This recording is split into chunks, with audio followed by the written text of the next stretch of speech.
matin pour le culte. Ici, j'aimerais simplement donner un titre, seulement un point particulier, qui est comment vivre la bénédiction de Dieu sur le terrain financier. Ce matin, parler du terrain financier pour chacun, pour chacune d'entre vous, afin que vous soyez clairs.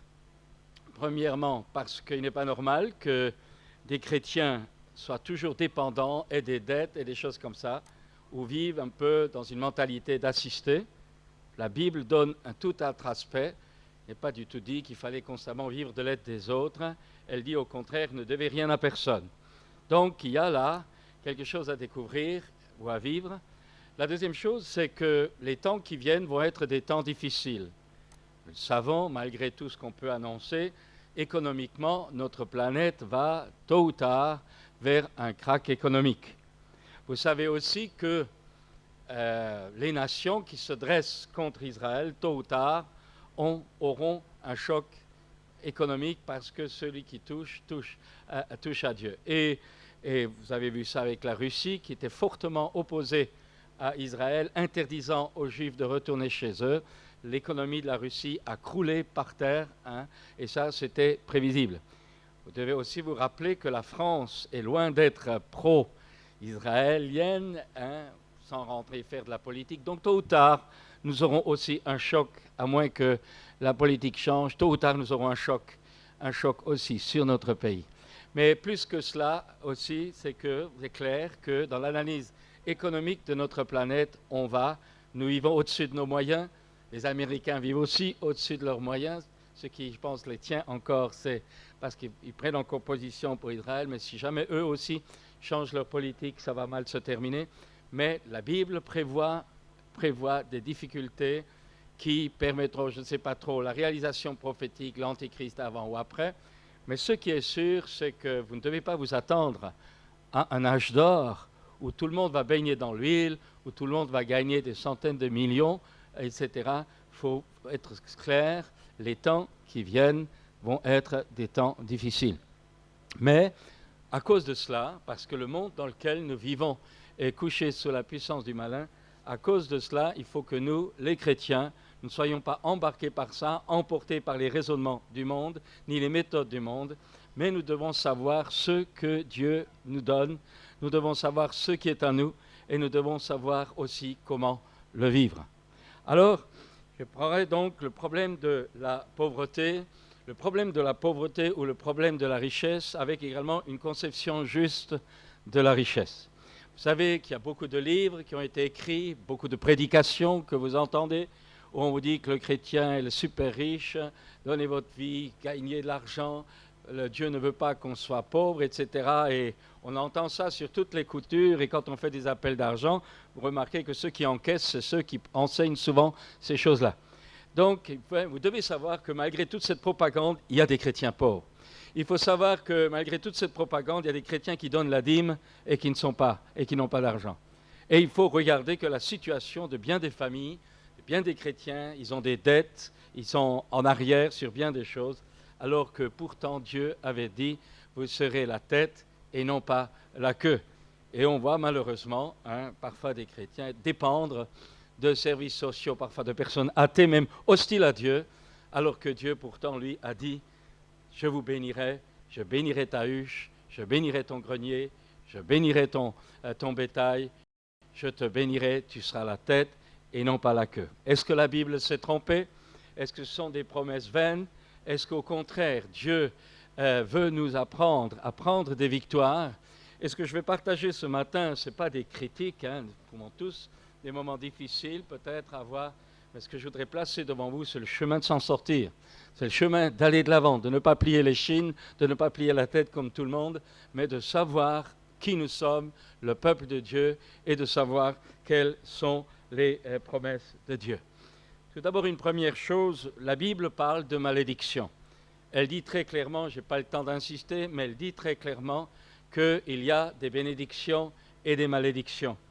Et que dans l'Épître aux Galates, eh bien, il est dit que Christ nous a rachetés, Galates 3, 13, Christ nous a rachetés de la malédiction de la loi, étant devenu malédiction pour nous, car il est écrit, maudit est quiconque est pendu au bois, afin que pour les païens, c'est-à-dire pour nous, la bénédiction d'Abraham se trouve en Jésus-Christ et que par la foi, nous recevions la promesse de l'Esprit.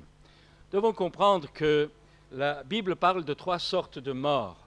La mort spirituelle, qui est la rupture avec Dieu.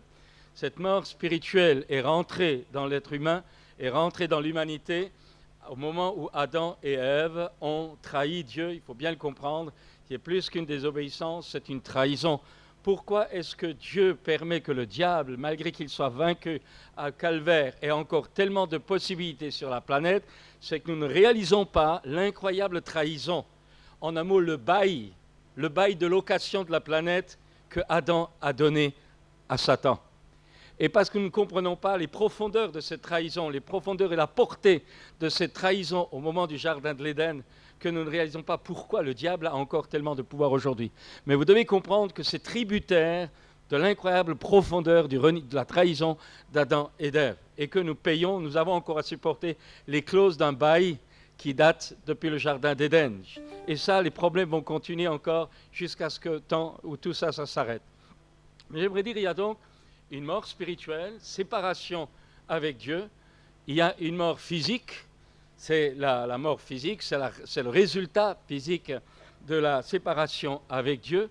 Cette mort physique, la Bible l'appelle un ennemi, le dernier ennemi qui sera vaincu, c'est la mort, dira l'apôtre Paul, et ça, c'est au retour de Jésus.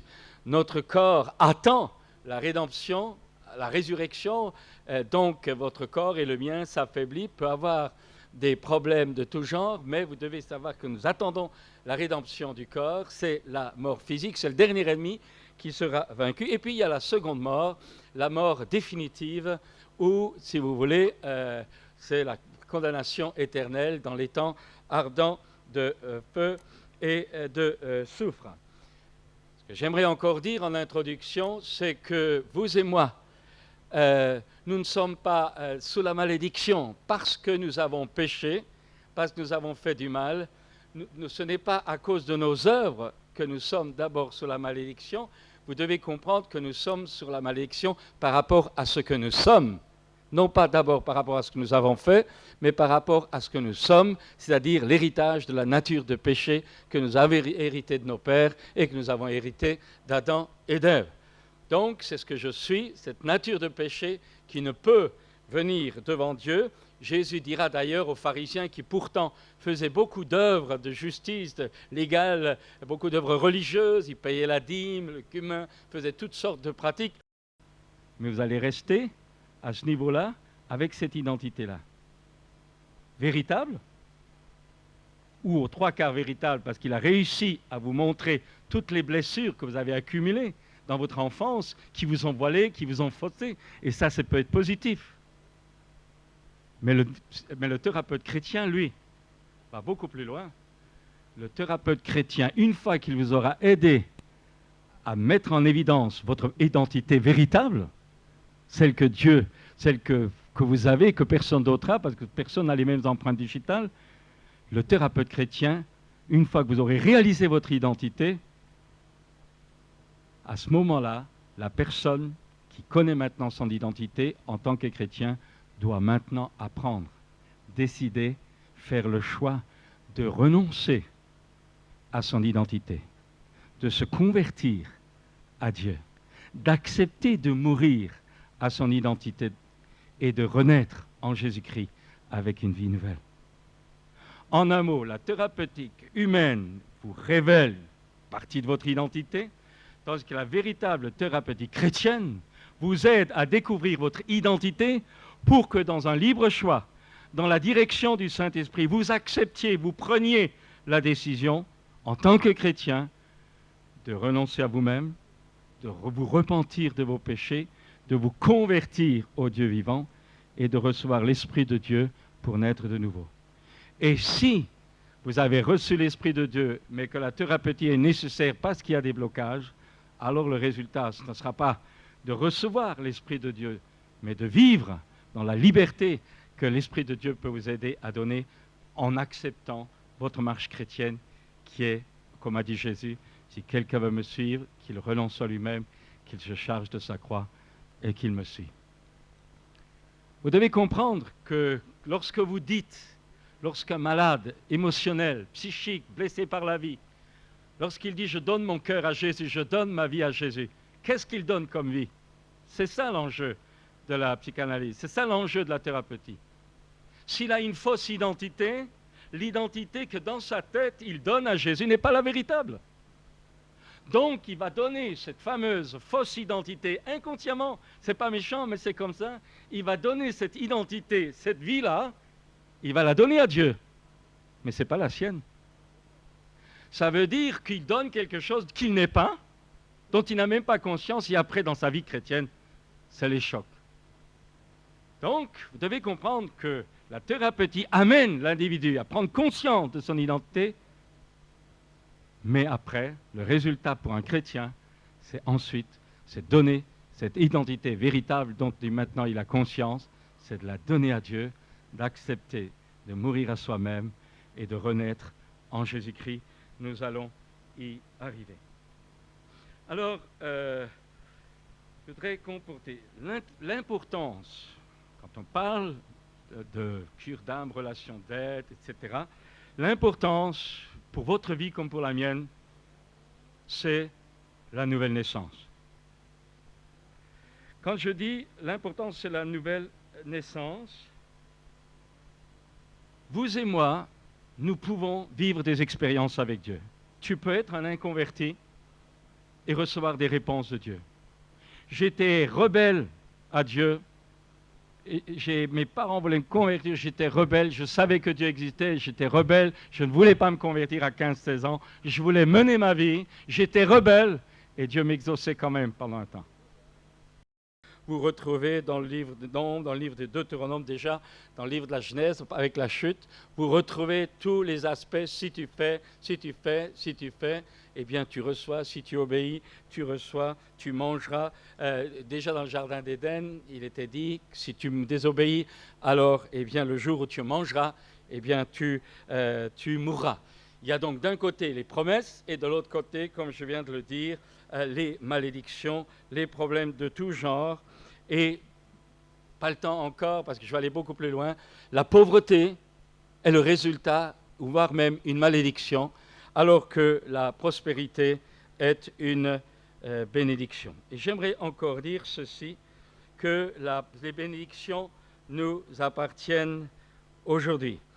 Oh, vous savez, dans le livre du Deutéronome, au chapitre 5, Dieu dit « Oh, s'ils avaient toujours ce même cœur pour me craindre et pour observer tous mes commandements, afin qu'ils soient heureux à jamais, eux et leurs fils. » Les Israélites, en obéissant, avaient la bénédiction de Dieu.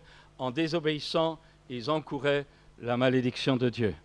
Je dois dire quelque chose, alors on dit, mais ça c'était valable pour les Israélites, mais c'est plus valable dans la Nouvelle Alliance, c'est plus valable pour nous, les chrétiens ou les païens qui sont venus à Jésus-Christ.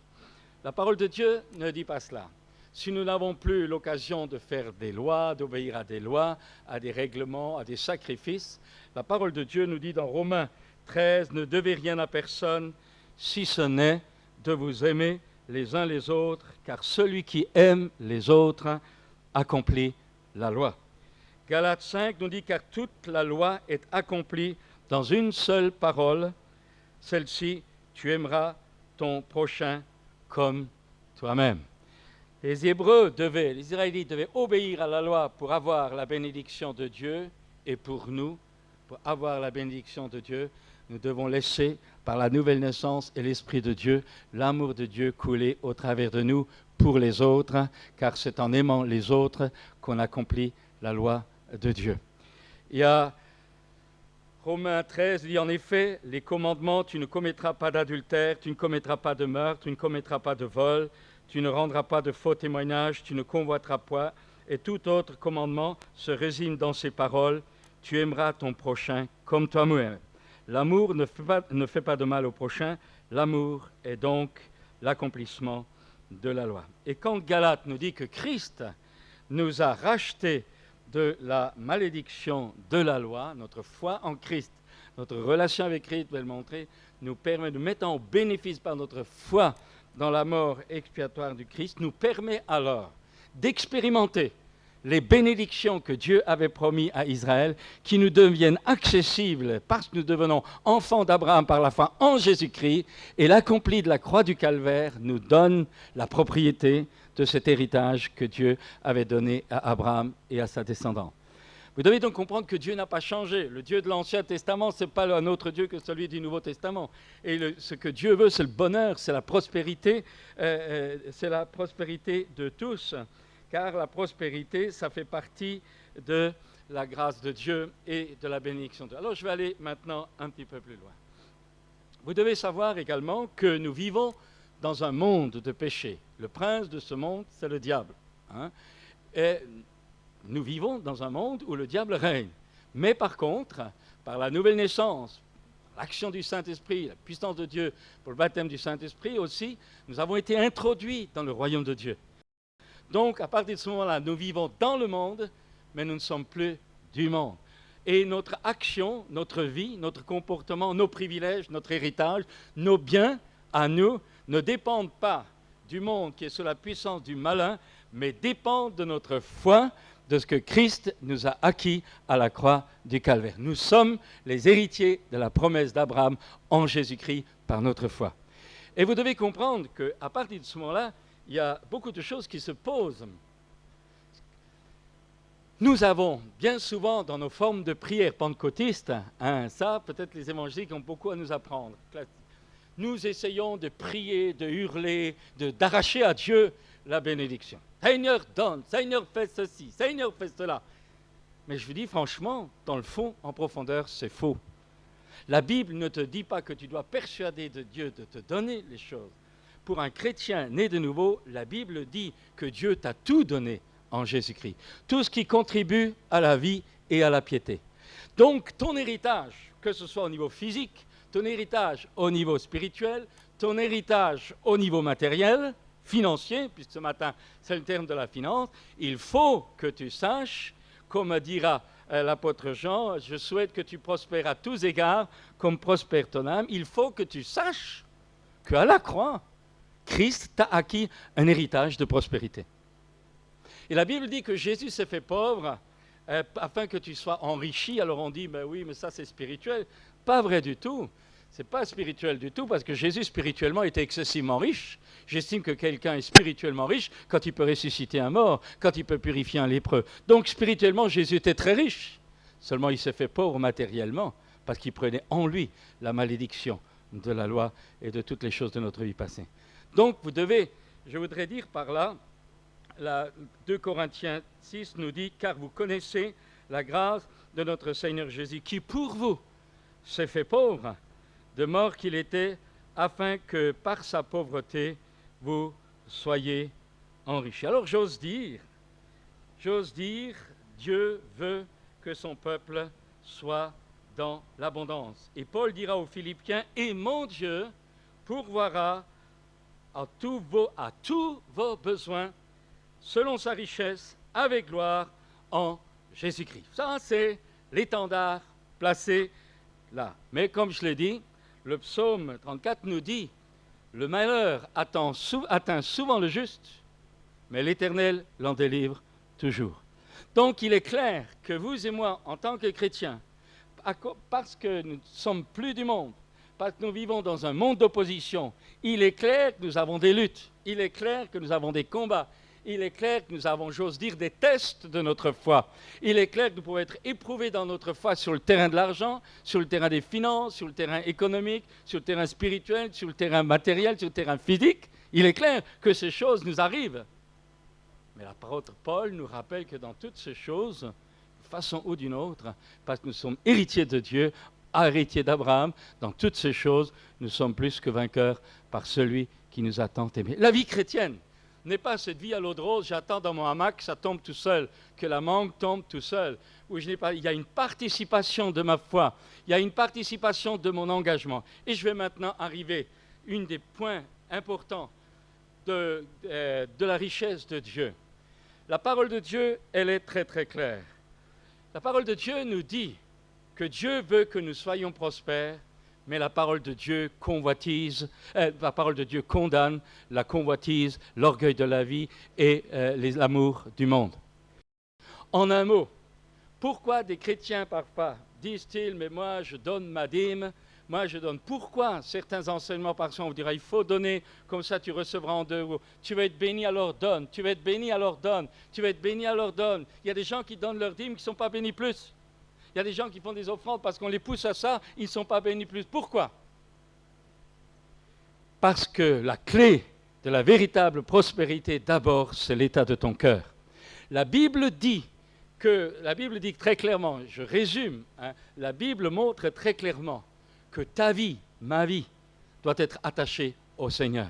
Que la raison d'être de ta vie et de la mienne, c'est de chercher la gloire de Dieu et le salut des âmes. Jésus dira d'ailleurs, cherchez d'abord le royaume de Dieu et sa justice, et tout le reste vous sera donné par Dieu. J'aimerais dire que la notion de prospérité que vous avez dans la Bible n'est pas la convoitise des choses présentes, le matérialisme, la convoitise du matérialisme qui tient beaucoup de chrétiens maintenant. Et là vous pouvez comprendre, vous devez comprendre, qu'est-ce que ça veut dire la prospérité? Alors vous dites, mais Dieu veut qu'on soit riche, alors Dieu veut me donner, je ne sais pas moi, Dieu veut me donner des millions, je vais être millionnaire. Non, non. Le véritable sens de la prospérité selon la Bible, c'est que Dieu s'engage. Si tu le cherches lui, si tu le sers lui, si tu l'honores lui, si ta raison de vivre c'est lui, si tu l'honores, car Dieu honore ceux qui l'honorent, Dieu s'engage alors à pourvoir à tous tes besoins. C'est-à-dire que Dieu s'engage à te donner les provisions qui te seront nécessaires pour tous les jours de ta vie. Les provisions qui te seront nécessaires pour tous les jours de ta vie. Mais alors j'aimerais dire quelque chose. Et ça aussi, c'est important. Ça ne vient pas tout seul.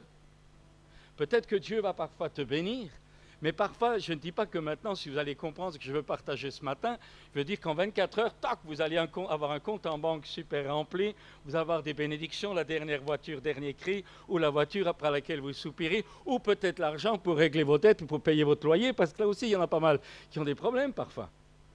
Non, ça prend du temps. Ça prend du temps parce que c'est une marche. La marche de la prospérité prend du temps. Un temps pendant lequel tu apprends à mettre le Seigneur en premier, à honorer Dieu par ton comportement, à honorer Dieu par tes offrandes, à honorer Dieu par ta vie, par ce que tu es, par ce que tu fais, ta raison de vivre, tes objectifs, ton système de vie. C'est ça qui est prioritaire. Et il faut du temps pour que cette vie que tu sèmes ainsi pour Dieu fasse lever, la semence que tu donnes ainsi, puisse lever. Mais si tu le fais, tôt ou tard, la bénédiction va venir. Car, comme dit Jean, je souhaite que tu prospères à tous égards, comme prospère ton âme. Mes amis, vous devez comprendre, nous voulons souvent les choses rapidement, mais il y a des conditions. Nous prêchons, quand on parle de grâce, beaucoup de chrétiens et de gens pensent la grâce, c'est les bénéfices. Je crois, je suis béni. Je crois, Dieu va me bénir. Dieu est riche, il va me donner. Prospérité, je donne ma petite obole, je donne ma petite offrande, et puis Dieu va me bénir. Mais ce n'est pas vrai. La preuve est là, c'est qu'il y a des centaines de chrétiens, des milliers de chrétiens dans le monde qui font ça et qui ne sont pas bénis. Pourquoi? Parce que c'est le style de vie que Dieu demande. C'est ton cœur que Dieu demande. C'est tes priorités que Dieu demande. Dieu ne te demande pas de jouer à une technique, donner de l'argent pour recevoir. En un mot, tu te sers toi. Ce n'est pas ça. Tant que tu te sers, tu n'as rien compris. Mais quand tu sers Dieu, Dieu va te servir. Et c'est important. Et c'est important. Et là, vous pouvez comprendre pourquoi plein des chrétiens maintenant commencent à avoir des problèmes. Parce qu'en réalité, ils ont perdu l'amour, le premier amour pour Dieu. Et la bénédiction de Dieu ne suit plus. Nous devons revenir, mes amis. Si vous êtes dans une situation difficile, ce n'est pas une condamnation. On a tous des périodes où il faut. Mais il faut se ressaisir. Mais il faut savoir surtout, même si ce n'est pas notre faute, il faut savoir que le plan de Dieu dans la Bible te dit que tu peux prospérer. Je ne dis pas que tu peux être milliardaire, je dis que tu peux être prospéré, être riche pour Dieu et aider les autres. Parce qu'honnêtement, si vous n'avez rien à donner, si vous n'avez rien à aider pour envoyer les missionnaires, si vous n'avez pas de dîme à donner, si vous n'avez pas d'offrande, à quoi vous êtes utile? À quoi je suis utile? Sans que je suis toujours pompé? Mais ce n'est pas comme ça que les gens vont être envoyés. Ce n'est pas comme ça que le royaume de Dieu avance. Mais Dieu veut que nous prospérions, non pas pour nous, mais pour l'avancement de son règne. Et là, nous avons beaucoup de joie, parce que Dieu honore toujours ceux qui l'honorent. Mes amis, je dirais encore ceci. Dans cette application pratique, vous comprenez bien, il y aurait de quoi parler pendant des heures. Il y a des méthodes pratiques. J'aimerais en parler 2 ou 3. Une que nous entendons souvent dans les prédications, dans les appels d'offrande, dans les appels d'argent, c'est donner et il vous sera donné. Ça, je pense qu'il y en a au moins une fois dans votre vie, vous avez entendu cela. Donnez et il vous sera donné, et c'est les paroles de Jésus dans Luc 6, 38. Et il faut savoir que c'est quand même juste. Ce n'est pas parce que ça a parfois été dévié, parce que les motivations ne sont pas toujours celles de Dieu, mais c'est quand même une réalité. Parce que la Bible compare un peu l'offrande, etc., comme une semence. C'est comme une semence, et Jésus dira, on versera dans votre sein une bonne mesure serrée, secouée, qui déborde, car on vous mesurera avec la mesure dont vous vous serez servi. Et je voudrais le dire de tout mon cœur, vous pourrez pleurer, lamenter, râler, hurler, si vous ne suivez pas les optiques de Dieu, vous trinquerez un jour ou l'autre. Je n'y peux rien, c'est les lois spirituelles. Mais Dieu veut justement nous faire comprendre qu'on versera dans votre sein.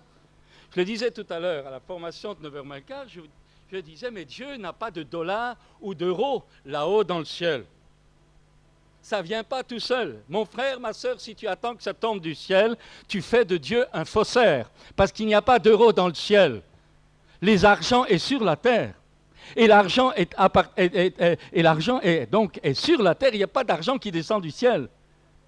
Alors, où est-ce qu'il faut aller?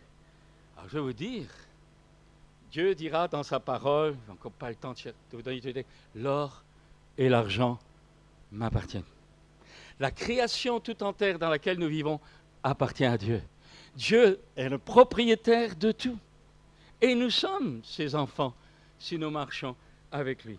Alors, quand je donne, quand je réalise ça, et que je donne, et que je vis dans ce système de donner, écoutez-moi bien, non pas pour faire ma petite combine pour recevoir, non pas pour faire des pressions sur les gens pour recevoir.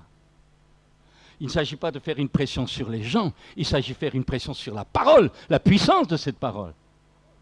Alors, si je donne pour avancer dans le royaume de Dieu, pour faire avancer le royaume de Dieu, si je donne pour la gloire, si je sème dans les choses de Dieu, financièrement, ce matin parle de la finance, la Bible dit que si je sème beaucoup, je récolterai beaucoup. Si tu sèmes pour toi, Dieu ne marchera pas. Tu peux même donner ton corps, dit la Bible. Marchera pas. Ce qui compte, c'est que tu honores Dieu et que tu sois dans la main de Dieu. Et il y a une façon de donner qui nous dépasse encore largement, bien souvent, c'est que nous, donner, on pense à la libéralité, à l'offrande, ici ou là, mais la Bible donne des exemples où je donne, et c'est parfois appelé, où je peux donner de mon nécessaire. Rappelez-vous la veuve de Sarepta, Élie qui vient la trouver, elle lui demande la galette, il dit, mais je vais mourir, j'ai plus rien. Elle lui dit, tu me donnes d'abord la galette, après, elle le fait, et l'huile ne diminue plus dans le pot ni la farine. Vous prenez la vieille dame, la vieille femme au temple de Jérusalem, au coffre qui apporte son offrande dans le coffre de la collecte, et Jésus qui est là devant le coffre. Elle dit, les autres ont donné de leur superflu, cette femme a donné de son nécessaire, plus que tout le reste. Il y a parfois le nécessaire que tu donnes a des conséquences puissantes, spirituelles, de semaille qu'une simple offrande n'a pas. La loi du donner, la loi de recevoir, mais je le rappelle, je ne donne pas pour recevoir, mais parce que je donne, je sais que je peux faire confiance à Dieu et je recevrai toujours ce qui contribue à ma vie et à ma piété. On ne marchande pas avec Dieu, tout est grâce. Mais c'est mon système de vie qui permet à Dieu de libérer ça. Je voudrais dire encore, en passant, aujourd'hui, beaucoup disent, on vit dans la grâce, il n'y a plus la dîme, etc. On donne comme on veut, etc. On dit que c'est réservé à l'Ancien Testament, etc. Moi, je vous donne simplement un texte dans la Bible, dans l'Épître aux Hébreux. Vous avez, il est parler des prêtres, des Lévites qui recevaient la dîme en tant qu'hommes mortels. Mais quand dans l'Épître aux Hébreux, la Bible parle de Jésus, toujours vivant, qui reçoit la dîme aujourd'hui. Jésus, aujourd'hui, à la droite de Dieu, reçoit la dîme. Il perçoit la dîme. Nouveau Testament, Épître aux Hébreux, pas l'Ancienne Alliance, Épître aux Hébreux. Il est vivant. Les Lévites, les sacrificateurs recevaient la dîme avant, mais ils étaient mortels. Mais il y en a un qui reçoit la dîme dans le royaume de Dieu. C'est le Christ vivant aujourd'hui. Je n'insiste pas, mais je le dis quand même en passant, parce qu'on entend parfois beaucoup de choses. En un mot, honorer Dieu par notre foi, honorer Dieu par nos dons, honorer Dieu en toutes sortes de choses, mais avec de bons motifs, avec un cœur docile, avec un cœur qui aime Dieu, a les promesses pour ce temps et pour l'éternité. Et pour ce temps, pour le terrain financier. Mon Dieu, dit Paul, pourvoira à tous vos besoins avec richesse et gloire. À tous vos besoins. Mon frère, ma sœur, c'est écrit à tous vos besoins. On pourrait vous parler avec mon époux des fois, on serre la ceinture, à bout de rouleau, etc. Eh bien, parfois, au dernier moment, je me rappelle une fois, je n'ai pas demandé la permission, je me rappelle une fois, j'étais malade, et j'étais allongé dans mon lit, et nous ne savions plus comment boucler. Michel est allé en fauteuil des salons, il habitait encore Courberia, il s'est mis à genoux dans le fauteuil, et au moment où elle a commencé à prier, le téléphone a sonné, au même moment. Moi, j'ai entendu le téléphone sonner, j'étais dans ma chambre, je ne savais pas ce qui se passait, et tout à coup, je la vois rentrer dans ma chambre en pleurant. Je lui dis, qu'est-ce qui se passe? Une mauvaise nouvelle. Elle bégayait tellement d'émotions, elle n'arrivait pas à s'exprimer. Elle dit non, pleurait. Elle me dit, rencontre? Je lui dis, quoi? Des rencontres, quoi? Elle venait d'ouvrir la bouche, de demander à Dieu de nous aider financièrement. Au moment où elle a dit, Seigneur, il faut que tu nous aides, le téléphone a sonné. Et à l'autre bout, une personne, d'une autre église, loin d'ici, a dit, voilà, nous avons pensé vous faire une offrande. Vous allez la recevoir. Extrémité, personne ne le savait. Vous savez, souvent, personne ne le savait. Mais Dieu le sait. Ce qui compte, c'est la motivation. Ce qui compte, c'est ta vie. Et ce matin, je voudrais parler des finances en faisant un appel. Ne dis pas que tout le monde est fauché, donc il est normal que je sois fauché. Ne dis pas que tout le monde dépend des autres, donc il faut dépendre des autres. Ne dis pas que tout le monde a des dettes, donc je peux avoir des dettes. Ce n'est pas vrai. Ta Bible et la mienne disent l'inverse. Ta Bible et la mienne disent que tu peux être béni de toutes sortes, que tu es béni de toutes sortes de bénédictions dans les lieux spirituels. Alors, je vais vous montrer l'emprise dont nous avons besoin de nous dégager. Je ne dis pas que c'est notre faute, je dis parfois de l'éducation, l'enseignement ou l'absence ou notre ignorance. Alors, je vais vous dire la clé. La clé, en réalité profonde, est celle-ci. C'est que lorsque Christ est mort à la croix, il a pris sur lui nos péchés, mais il a également été brisé pour la malédiction. Il s'est chargé, il nous a libérés de toutes les malédictions. Il nous a délivrés également de toute la puissance des ténèbres. Et la Bible, Jean dira plus tard, vous l'avez vaincu. Notre foi en Jésus-Christ nous fait participer à sa victoire. Et ce n'est pas seulement Jésus qui, à la croix, a vaincu Satan et les puissances qui tiennent le peuple, qui tiennent le monde dans la malédiction, la pauvreté et l'oppression, mais par notre foi et notre union à Christ mort et ressuscité, nous l'avons vaincu nous aussi, parce que celui qui est en nous est bien plus grand que celui qui est dans le monde. Donc vous et moi, frères et sœurs, par le Christ vivant en nous. Ce n'est pas seulement Jésus, mais il nous a rendus participants de sa nature divine. Il est en nous, je suis en lui. Mon identité de chrétien, né de nouveau, je suis de la race de Dieu, je suis enfant de Dieu. Eh bien, votre Bible et ma Bible me dit qu'en Jésus-Christ, j'ai vaincu Satan et les démons.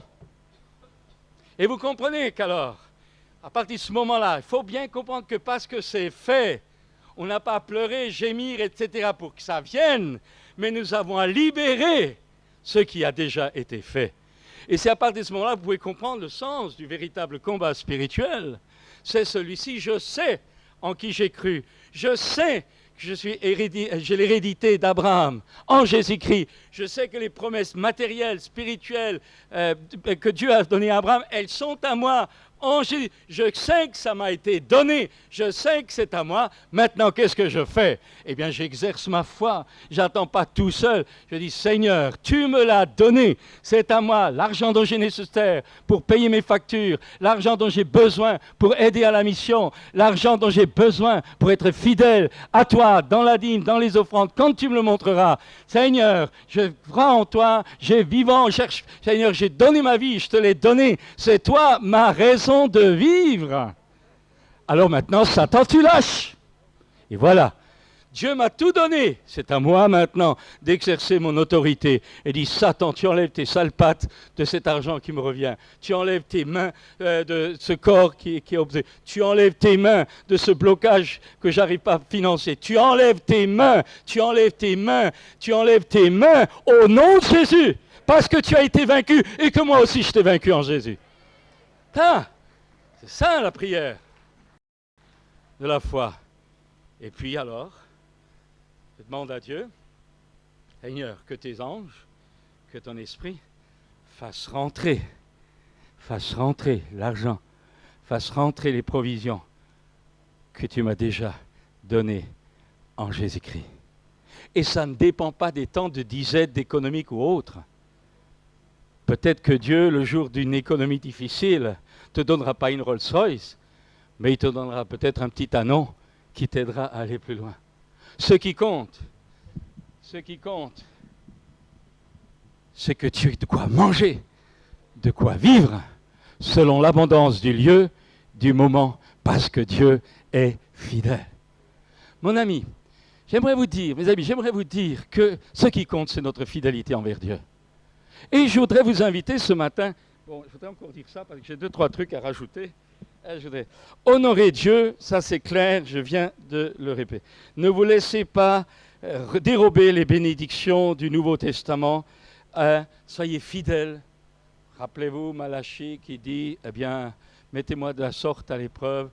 Beaucoup de chrétiens se sont laissés manger. Si vous laissez manger par votre carte de crédit, si vous laissez manger pour pouvoir avoir n'importe quoi, par le matérialisme, il vaut mieux, à un moment donné, ne pas avoir un beau poste de télé et avoir l'onction que d'avoir des dettes et ne pas s'en sortir.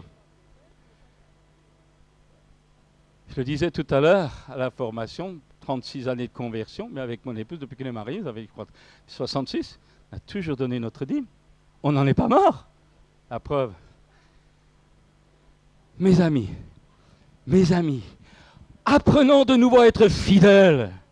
Ce que Dieu demande, c'est d'être fidèle. Parce que lui, il ne peut pas se renier. Il demeure fidèle à toujours.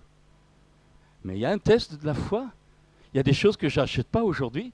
Il y a des dettes que je ne fais pas. Il y a des emprunts que je ne fais pas. Je vais attendre. Je ne vis pas au-dessus de mes moyens. Et là, il y a un danger énorme dans notre société. C'est qu'on vous propose tout en avance, mais il faut quand même payer.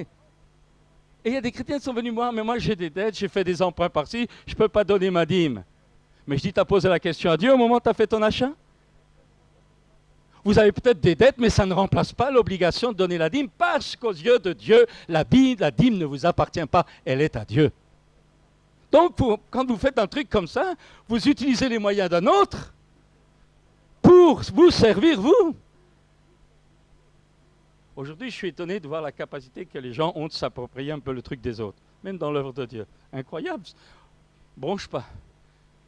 Mais vous ne pouvez pas emprunter, vous ne pouvez pas utiliser, puis-je dire voler, ce qui est à Dieu pour vous-même. Ne comptez pas sur la prospérité. Vous allez peut-être réussir, vous allez peut-être économiser, vous allez lâcher dans des enfants qui vous poseront des problèmes, vous allez lâcher dans une maladie, vous n'arrivez pas à vous sortir, vous allez perdre ce que vous avez apparemment gagné par des tribulations de tout genre, tôt ou tard. Et le pire, c'est que vous allez perdre la bénédiction de Dieu. Ce matin, je fais un appel aux frères et sœurs. Dieu veut qu'on soit en bonne santé, même si des fois on a des moments durs, mais Dieu veut que tu prospères à tous égards. Non pas pour toi, non pas pour l'orgueil de la vie, non pas pour la convoitise des choses de ce monde, mais pour sa gloire et pour être riche afin d'enrichir les autres. Et votre Bible et la mienne disent que tu peux être riche. Ce n'est pas l'argent qui est un problème. c'est l'amour que les gens ont pour l'argent. C'est pas l'argent. Moi, j'aimerais avoir des millions. Vous savez, quand pendant des années, on vivait dans un 2 pièces au Courberia. Pendant des années, des millions, quand je tournais à droite, à gauche, les gens me donnaient. J'aurais pu faire n'importe quoi, j'aurais pu faire... Non, on avait à cœur la mission, c'était notre raison de vivre. C'était Dieu. Des millions sont passés. Un jour, j'ai fait le calcul avec les responsables de Bangui, parce qu'ils disaient que la mission de l'Inde, j'ai dit, on a donné, je crois, presque 1 milliard de centimes. Ah oui, oui, non, les voyages, les trucs, etc. Mais je veux dire par là, 2 pièces, pendant des années, on était là, c'était le Seigneur. Mais au temps convenable, si tu sèmes, tu récoltes. Je le racontais tout à l'heure, je vous le dis quand même, parce que franchement, je suis content. Je ne savais pas, c'était beaucoup trop petit, 2 pièces depuis 30 ans. Il dit, mais c'est pas vrai, Seigneur, mais je n'avais pas les moyens. Je ne pouvais pas demander, je n'avais pas les moyens pour payer plus un loyer, tout un loyer qui avait 28 ans d'origine. On ne peut pas. Comment faire, Seigneur? Il faut chercher dans les agences, rien. À la fin, j'en ai eu marre, je dis, c'est aussi pas toi, je ne bouge pas. Mes cours, je les bourrais dans des placards, des trucs comme ça, il n'y avait plus moyen. C'était le désordre organisé. Déjà que je ne suis pas très organisé, mais alors là, c'était lamentable. Et je me rappelle, je descends à Naples dans une rencontre apostolique. Et là, il y avait un prédicateur anglais qui vient, m'impose les mains devant tout le monde et il prophétise. Il dit, celui qui donne aux pauvres prête à l'Éternel. Parce que tu as investi pendant des années auprès des pauvres, Dieu va te montrer. Non, il ne va pas te récompenser, il va te montrer sa bonté. Tu vas habiter dans des lieux que tu n'aurais jamais imaginés. Tu vas avoir un environnement, tous les jours tu diras que Dieu est bon. Je rentre à la maison, 15 jours après, il y a le notaire qui téléphone.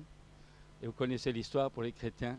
Une personne de l'église était décédée, elle a fait don à l'église d'une maison, et elle a mis dans le testament qu'elle voulait que Michel et moi, nous y habitions en priorité. Et puis des frères, je suis reconnaissant, toujours nous ont aidés, des travaux, on n'avait pas un sou, on n'avait même pas des meubles, on n'avait rien. Mais tous les jours, avec ma femme, on remercie le Seigneur. Ça vaut la peine d'être fidèle dans les choses financières. Parce que tôt ou tard, Dieu honore toujours. Je ne dis pas que je mérite, de là, pauvre mécréant. Mais je veux simplement vous montrer que Dieu n'est le débiteur de personne. Mes amis, je dirais encore ceci.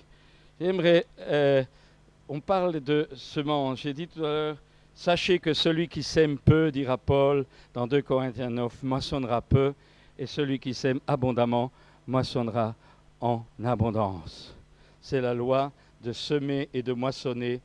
Et Malachie 3 dit, mettez-moi de la sorte à l'épreuve, et vous verrez si je n'ouvre pas les écluses des cieux.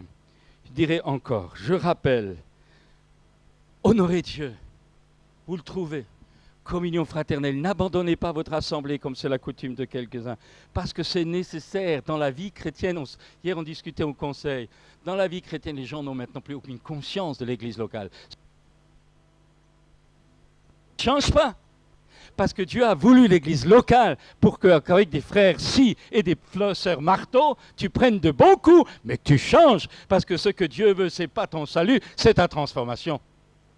Et l'assemblée, je suis désolé, mais l'assemblée locale, c'est la base biblique d'une réalité spirituelle, d'une vie authentique. Et si la Bible dit n'abandonnez pas votre assemblée ou vos rassemblements, elle a une raison. Mais les gens, aujourd'hui, mais je veux dire, il y a là une fidélité. Acte 4, rappelez-vous, même cœur, fraction du pain, les prières, etc., etc. Si vous avez de la bonne volonté, des Ésaïe 1, 19, et si vous êtes docile, vous mangerez les meilleures productions du pays. En un mot, nous sommes appelés à nous attacher sans distraction au Seigneur lui-même, à être un témoignage, pas d'obligation, parce qu'il faut que je témoigne, il faut que je donne ma dîme, il faut que. Ça montre que j'ai rien compris, mais ça montre aussi que j'ai rien dedans en moi. Mais si j'ai réalisé que j'aime Dieu, si je veux le faire avancer, si je veux que ça évangélise, si je veux que l'Église prospère, si je veux... Écoutez, dans le monde, Dans le monde, ils font de la pub. Vous avez des panneaux, des trucs comme ça, des gros stadions. Ici, si jamais on mettait un panneau, venez voir la plus belle des églises, on aurait des problèmes déjà en premier avec les paroissiens. On dirait que c'est de l'orgueil, mais non. Je veux dire, notre notion de l'argent a besoin d'être changée. Nous avons besoin de savoir que Dieu est capable de nous donner les moyens pour faire des choses formidables parce qu'il est riche pour ceux qui l'invoquent. Pas riche pour nous, pas riche pour avoir quelque chose, mais riche parce que nous voulons que son règne vienne et avance. Oh, mes amis, nous devons être bien disposés et obéir, apprendre à penser selon la parole de Dieu et non pas selon ce que Pierre, Jacques, Paul et dit. Rendons grâce, Colossiens 1, avec joie au Père qui vous a rendu capable d'avoir part à l'héritage des saints dans la lumière. Mais j'aimerais, encore dans 5 minutes qui me restent, j'aimerais encore dire autre chose. Je résume dans tout ce que je viens de dire, motivation pour la gloire de Dieu. Savoir, connaissance, que Dieu ne veut pas que je sois un pauvre type avec toujours des pantalons rapiécés, hein, une jupe trouée, etc. Je crois qu'on peut être enfant de Dieu avec des vêtements vraiment confortables et corrects, mais notre motivation, c'est la gloire de Dieu. Notre cœur brûle de la passion pour Jésus. Je l'honore, et parce que je l'honore, il m'honorera dans le terrain financier. Mais je disais donc, Dieu nous a tout donné, sur le terrain financier aussi, pas millionnaire, mais avec les provisions suffisantes pour tout ce qui contribue à la vie et à la piété, pour ce temps et pour l'éternité. C'est à nous. Deuxième point, il faut apprendre en le sachant, en priant pour que ça rentre dans nos entrailles. Il ne faut pas que ça soit seulement intellectuel, il faut prendre du temps dans la méditation. Seigneur, révèle-moi ces choses, inscris-les en moi pour que ça devienne esprit-vie en moi. C'est la deuxième chose. Et puis la troisième, c'est maintenant dire. Jésus a dit, si tu dis à cette montagne, il y a donc la parole, mais pas la parole intellectuelle, je dis, je suis un moulin, je parle beaucoup, il n'y a pas de résultat. Mais si tu as compris, si tu sais, si ta vie cherche la gloire de Dieu, et si tu connais les promesses des Écritures qui ont pu, par la méditation, s'inscrire en toi, devenir esprit et vie, on nourrit ton être intérieur, alors ton langage devient la main, le bras de l'esprit, de ton esprit. Ta parole devient cette épée de l'esprit qui est la parole de Dieu au travers de toi. Tu crées, parce que c'est ton esprit dans lequel est le Saint-Esprit, dans lequel habite la parole de Dieu. Quand tu prononces les mots, tu crées. Selon Dieu. Mais il faut que tu dises. Il y en a qui n'ouvrent jamais la bouche. J'ai des chrétiens pendant 40 ans, je n'ai jamais vu ouvrir la bouche. Ils ne réalisent pas pourquoi ils ne s'en sortent pas. Parce que ce que tu as dans ton cœur, tu dois le dire. Dieu agit et crée par sa parole. Tu ne peux pas dire je pense à l'intérieur, tu penses peut-être beaucoup, mais tu ne crées rien. Parce qu'en réalité, tu enfantes par la parole. Si quelqu'un dit à cette montagne, il n'a pas dit si quelqu'un pense à cette montagne. Mes amis, il faut qu'on revienne à l'Évangile. Il faut qu'on revienne à la puissance de la vie abondante. La parole est efficace. La parole est efficace. La parole est puissante à la condition qu'elle ait pu ensemencer, non pas ton intelligence, parce qu'on est super rempli de connaissances. Tout ce qu'on lit, écoute et ne change pas d'un poil. Mais si la parole a été reçue, imprégnée, vivifiée, creusée, et qu'elle porte son fruit au travers de la parole, avec ta collaboration. Ça ne se fait pas tout seul. Tu as cru, alors tu parles, dit Paul. Nous avons cru, c'est pourquoi nous avons parlé. Il n'a pas dit je crois, je me tais. Il a cru et il parle. Mes amis, j'aimerais dire ce matin sur le plan financier, nous avons des perspectives avec Dieu. Nous n'avons pas besoin de toujours nous lamenter, de courir après tous les services sociaux du coin pour avoir de quoi payer notre facture. Notre Dieu est vivant. Ne dis pas que des fois, je ne sais pas, Dieu parfois nous fait passer par des humiliations pas faciles. Ah, on est bavé, vous savez. Et vous aussi, probablement, chacun a son petit truc. Mais ça ne veut pas dire que je baisse les chines. La véritable victoire, ce n'est pas quand vous demandez à Dieu d'enlever le problème.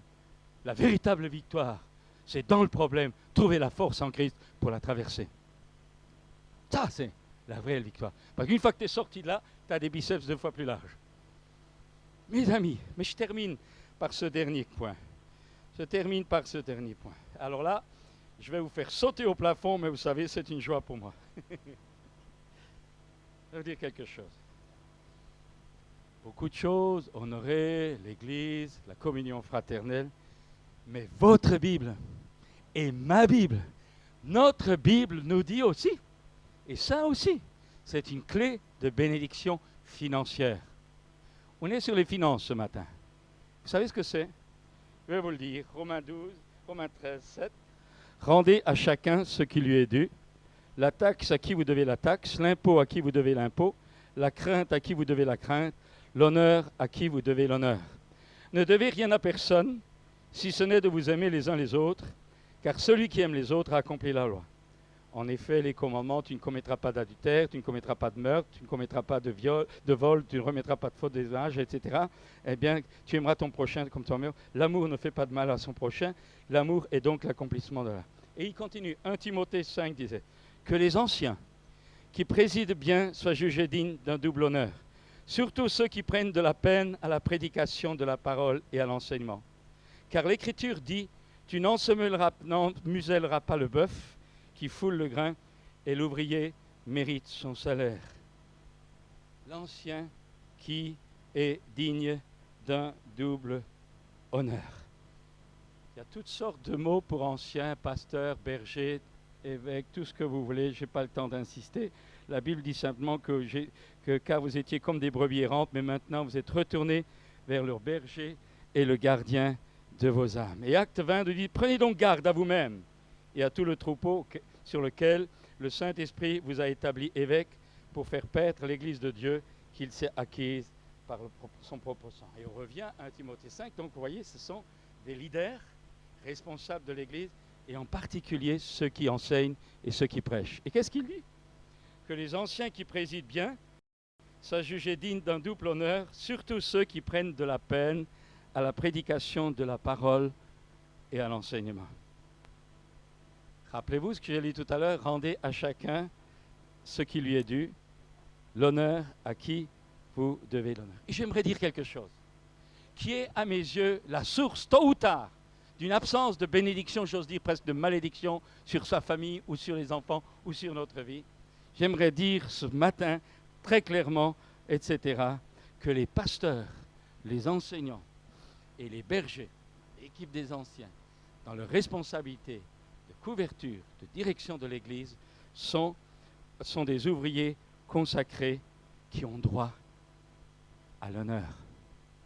Et ceux qui s'adonnent à la prédication, parce que ça ne vient pas tout seul, la prédication, et avoir des ministères ou un pour la prédication, ça ne court pas les rues. Des bons, des faux docteurs, vous pouvez en trouver, mais des gens qui payent le prix, vous en trouvez beaucoup moins. Alors, que dit la Bible? Nous vous demandons, frères, d'avoir de la considération pour ceux qui travaillent parmi vous, qui vous dirigent dans le Seigneur et qui vous avertissent. Ayez pour eux de la plus haute estime avec amour à cause de leur œuvre. Et l'Écriture dit, tu n'emmuselleras pas le bœuf qui foule le grain et l'ouvrier mérite son salaire. Frères et sœurs, souvent on entend, mais tel ancien, tel pasteur, tel truc. Je vais vous dire quelque chose. Paul était arrêté, était devant le Sanhédrin. Et le souverain sacrificateur, à un moment donné, donne l'ordre de gifler Paul. Et vous savez, Paul, c'était un battant. Il prend sa baffe et il dit au souverain sacrificateur, il ne savait pas que c'était lui. L'autre, probablement, il n'avait pas son costume. Il a dit, muraille blanchie, tu es là pour me juger, tu me tapes, mais tu vas payer. Dieu va te boum. Et il y en a un à côté qui lui dit, mais tu es en train de parler au souverain sacrificateur.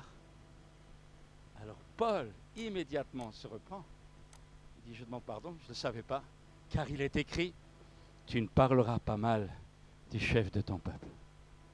Frères et sœurs, je peux vous dire, et ça, je peux vous le garantir, que nous, les prédicateurs, parfois responsables de communauté, nous réalisons parfois que nous prenons des coups par des gens qui, à droite, à gauche, des chrétiens, nous tapent dessus par la parole. Parce que le diable, l'oiseau ailé, prend ça. Mais c'est pire que ça. C'est pas tellement ça. Moi, je dis aujourd'hui, pour être pasteur, il faut avoir une super armure. Parce que vous devenez cardiaque, vous prenez de tout, etc. Mais je veux surtout dire ça. Dieu est vivant, il nous gardera, même si c'est dur. Mais le paroissien, le chrétien, qui n'a pas compris qu'il n'a pas honoré d'abord la personne, parce que c'est une personne super spirituelle, on court à droite à gauche parce qu'elle est super spi, non. Mais il a honoré parce que cette personne est dans une fonction. On honore la fonction que cette personne accomplit. Comme Paul a dit, tu ne parleras pas mal du chef de ton peuple. Nous avons vu des gens qui sont partis, parce que c'est facile après de dire qu'on n'a pas l'amour. Mais qu'est-ce qui se passe dans les petits entretiens personnels au coin de la cuisine, etc., où on cartonne, et on cartonne, et on cartonne. Tu parleras pas mal du chef de ton peuple. Franchement, je vous en parle parce que je n'ai pas du tout envie de faire un appel d'argent, c'est pas ça. Quoique je crois, vous savez, je crois que de temps en temps, un geste d'amitié pour les serviteurs de Dieu et les responsables, vous savez, ça fait plaisir. Mais ce n'est pas ça le sujet. Le sujet, c'est que Dieu veut vous bénir, Dieu veut nous bénir, Dieu veut que nous apprenions à honorer ce que lui honore. Ce que lui veut honorer. Et là aussi, il y a une clé de bénédiction, parce que vous avez remarqué, en particulier ceux qui s'adonnent, donc l'honneur est lié à l'argent. Or, je dis, dans votre vie comme dans la mienne, quand je me suis converti, eh bien, on a appris à donner pour des serviteurs de Dieu. Ça fait partie de notre raison de vivre. Il n'y a pas de vie chrétienne sans ça. Je ne suis pas en train toujours de m'occuper de mon petit truc, de mon petit machin, pour avoir un truc. Mais mon cœur à moi, c'est le royaume de Dieu qui avance. Et ce n'est pas spécial à mon ministère. C'est la vocation de chaque enfant de Dieu. Tu es destiné à être riche pour l'avancement du règne de Dieu. Bénis-moi, bénis-moi. Il y a plus de joie à donner qu'à recevoir. Mes amis, ce matin, je ne sais pas si je vous énerve, mais j'aimerais vraiment vous dire que Dieu honore ceux qui l'honorent. Et j'aimerais dire que des responsables qui honorent. Parce que je peux être un pasteur, peut-être qui ne donne jamais sa dîme. Je peux être un ancien qui ne donne jamais sa dîme. Alors, arrangez-vous avec Dieu, mais ce n'est pas comme ça que vous deviendrez riche. Mais je peux aussi être un paroissien. Et laissons tomber la dîme, prenons le principe de l'honneur pour Dieu dans ma façon de vivre, dans ma façon de gérer. Eh bien, qu'est-ce qui se passe? Eh bien, vous savez, quand dans une assemblée, des responsables ne sont pas fidèles dans leur vocation, quand les paroissiens, ou beaucoup de paroissiens ne sont plus fidèles dans leur vocation, qu'est-ce qui se passe? Ben, l'Église dégringole, dégringole, dégringole. Et un jour, le Seigneur dit, j'enlève le chandelier de cette place, ils en ont tellement entendu, ils n'ont pas bougé. Si c'était Pierre Truchel qui parlait, je disais qu'il allait se faire cuire un œuf. Mais Dieu ne dit pas ça. Mais il dit, j'enlèverai le chandelier. Et vous devez comprendre qu'il y a des risques. On ne joue pas avec Dieu. Dieu honore ceux qui l'honorent. Et vous devez, et je fais un appel. Aujourd'hui, je parle de la gestion financière dans votre vie. Je ne la connais pas. Et je ne dis pas ça parce qu'on a besoin d'argent. Non, c'est un principe de vie. Et j'ai l'autorité de le dire parce que je l'ai vécu avec mon épouse. Et nous le vivons encore. Donc, je dis ces choses-là pour vous dire, mes frères et sœurs, Dieu est bon, Dieu est grand, l'or et l'argent lui appartiennent. Dieu a fait des promesses, mon Dieu pourvoira avec richesse, avec gloire. Oh, pas pour nous, Seigneur, à ton nom soit la gloire. Seigneur, glorifie ton nom. Et vous savez, si je suis dans le char de Dieu, de la gloire de Dieu, alors les retombées sont sur ma vie. Les retombées sont sur ma vie. Dans les moments les plus difficiles, j'ai toujours vu, dans les épreuves les plus fortes, que ce soit physiques ou autres, au moment où je tombais à la mer du problème, à côté, là où je tombais, il y avait une bouée de la part de Dieu. Dieu ne te lâchera jamais. Mais n'attends pas que ça se fasse en 24 heures. C'est une marche chrétienne, c'est une motivation de ta vie, c'est une orientation, c'est un style de vie. Et avec le temps et à l'heure de Dieu, tu bénéficieras. Mais il faut y tenir, il faut y aller, il faut tenir jusqu'au bout et honorer Dieu par l'estime, par la considération et par l'obéissance à la parole de Dieu. En un mot, s'attacher à Dieu, ça a toutes les utilités pour ce temps présent, pour tous les domaines de notre vie et pour l'éternité. Alors, je termine par cet appel. Vous ne voulez pas prendre sur le terrain financier la décision d'honorer Dieu. D'honorer Dieu. Avoir de l'honneur pour Dieu. Avoir du respect pour Dieu. Avoir un amour pour Dieu. C'est-à-dire, L'autre jour, j'ai discuté avec un jeune. Cherchez pas. Et il y avait une grosse discussion sur une orientation, sur des choix qui avaient été faits. Je ne vais pas rentrer dans les détails. Et cette personne n'était pas contente, déçue, tout ce que vous voulez, quoi. Alors je lui ai dit, écoute, tu veux vraiment vivre ta vocation chrétienne? Alors accepte maintenant de renoncer à toi. Accepte de dire à Dieu, non, parce que je veux. Il dit, je veux ceci, je m'attendais à cela, je m'attendais à ceci. Ça, tu le mets au panier maintenant. Et je dis, Seigneur, je ne veux plus rien pour moi.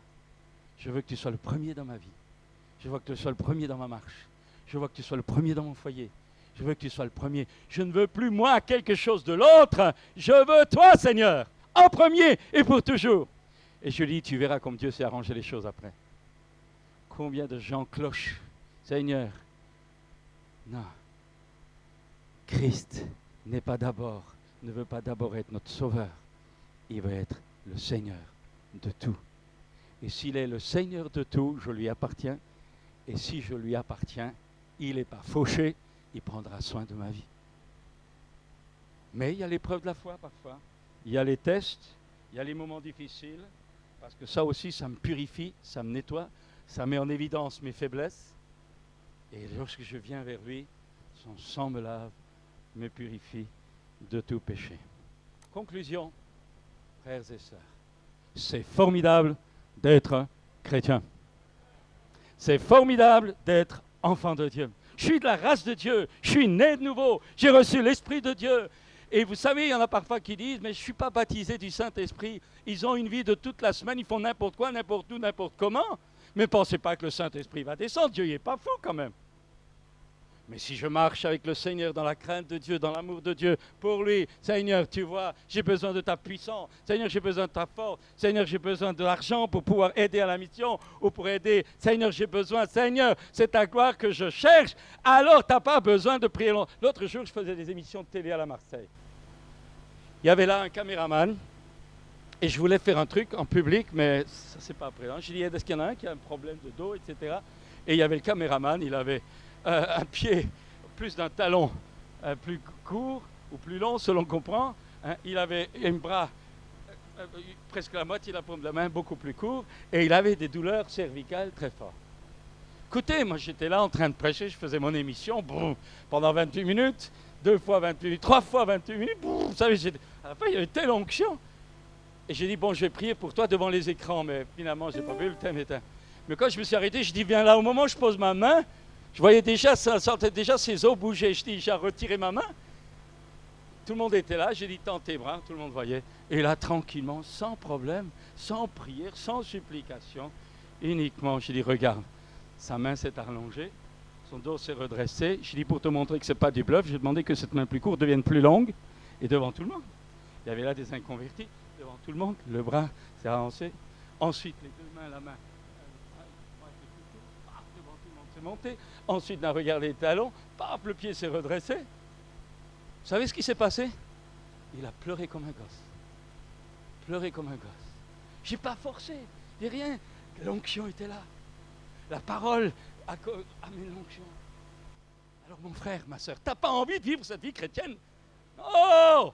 Cette vie chrétienne, l'onction, pas Seigneur, Seigneur, oh là là là là, l'onction! Vous recevrez une puissance de Saint-Esprit survenant sur vous et vous serez mes témoins. Frères et sœurs, il faut que ça bouge à Grenoble. On va toujours chercher à droite, à gauche un super prédicateur. Ton Dieu t'ordonne à toi, sois puissant. Sois puissant, sois puissant. Tapez sur votre voisin, dites-lui, sois puissant au nom de Jésus. Sois puissant, sois puissant, sois puissant. Et crée. Satan, tu lâches.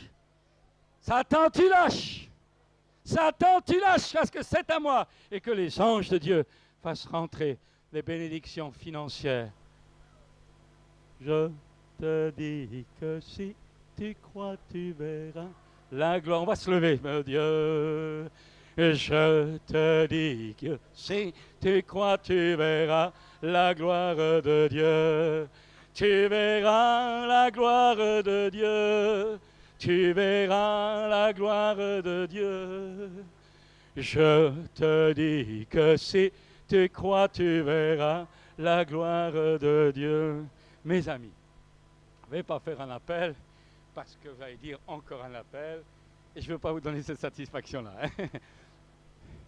Mais je vous propose que maintenant, on lève les mains à la fois pour notre vie, à la fois pour notre foyer, à la fois pour notre famille, à la fois pour les factures que vous pouvez avoir, les dettes que vous pouvez avoir, votre système de vie peut-être, hein, et puis pour l'Église, parce que nous sommes un membre chacun complémentaire pour cette Église. Voulons-nous lever nos bras, nos mains, et on va prier. Seigneur, maintenant, fais descendre ta puissance. Seigneur, parlez en langue, si vous ne savez pas quoi dire en français, si vous savez quoi dire en français, priez en langue. Seigneur, il faut que tu viennes maintenant. Seigneur, nous voulons que ça bouge. Nous ne voulons pas qu'il y ait des indigents au milieu de nous. Nous ne voulons pas que les gens soient ploints sous le fardeau de l'argent. Et si c'est le cas maintenant, Seigneur, tu viens encourager. Seigneur, tu viens relever. Seigneur, tu viens fortifier. Seigneur, tu donnes la vision. Seigneur, tu illumines les yeux des cœurs. Ouvre les yeux, Seigneur. Ouvre les yeux. Que l'esprit de révélation vienne. Oh, que l'esprit de révélation ouvre vos yeux. Ouvrez les yeux. Au nom de Jésus, connaissez votre part. Oh, que le cœur soit imprégné. Que votre être intérieur soit saisi par une puissante vie de l'esprit. Que le Christ prenne toute sa place en tant que Seigneur. Par sa puissance, vous n'y arriverez pas tout seul, mais il va vous aider, il va nous aider. Il est vivant, il est vivant, il est vivant, il est vivant. Oh oui, il est vivant, il est vivant. Seigneur, tu bénis chaque foyer ici, tu bénis chaque vie ici. Seigneur, tu donnes une dimension. Apprends-nous à pouvoir donner plutôt qu'à recevoir. Fais de nous des créateurs. Fais de nous des sources vivantes et non pas des réceptacles. Seigneur, nous voulons que des fleuves d'eau vive coulent au dehors, coulent au dehors, coulent au dehors, coulent au dehors. Au nom de Jésus, au nom de Jésus, au nom de Jésus, au nom de Jésus, au nom de Jésus. Au nom de Jésus.